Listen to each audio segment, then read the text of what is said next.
มันเจอกันอีกแล้วเนาะวันเสาร์ที่15เดือนมีนาคม2568นั่นเองก็ถือว่าเราไม่ต้องเบื่อในตนเองไม่ต้องเบื่อในการฟังธรรมะเราก็เพียรชำระ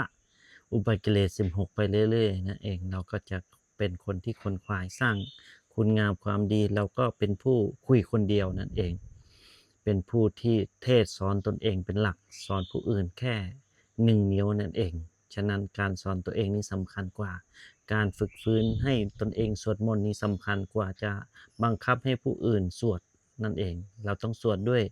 กายของเราเองวาจีของเราที่ด้วยจิตใจที่เราตั้งมั่นอยู่แล้ว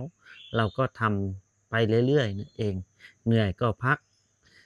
ถ้ารักก็ไม่ต้องยึดมั่นถือมั่นมากถ้ารักแบบเมตตามันก็ดีนั่นเองแต่ถ้ารักแบบผูกพันรักโลภโกรธหลงไปต่างๆนานาเราก็มีราคะโทสะโมหะมากนั่นเองเราก็จะเป็นคนที่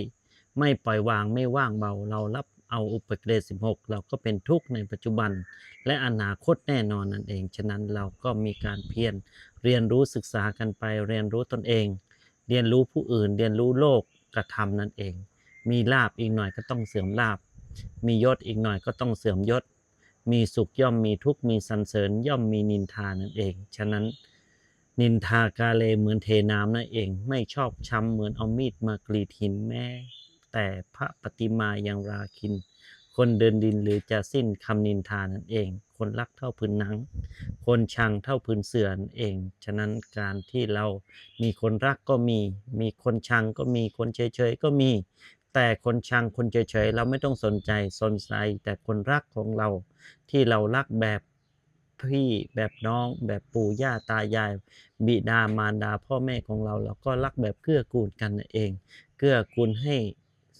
กันและกันมีความสุขความสงบความระงับจากบาปอกุศลธรรมทั้งหลายเราไม่ได้เพลิดเพลินในสิ่งสัมผัสอารมณ์ต่างๆนั่นเองเราก็จะเป็นคนที่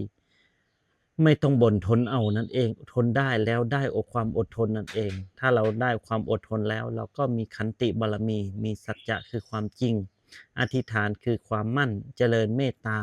และวางอุเบกขาต่อคนที่เบียดเบียนเราวางอุเบกขาคนที่จ้องทำลายล้างเรานั่นเองเราก็จะวางอุเบกขาทำเราก็จะเป็นผู้มีอโหสิกรรมนั่นเองกรรมที่ไม่ดีเราก็อโหสิกันไป เขาก็ต้องมาชดใช้เขาก็ต้องมาคืนให้เรานั่นเองคืนสิ่งที่เขายืมไปเขาก็ต้องคืนให้เรามา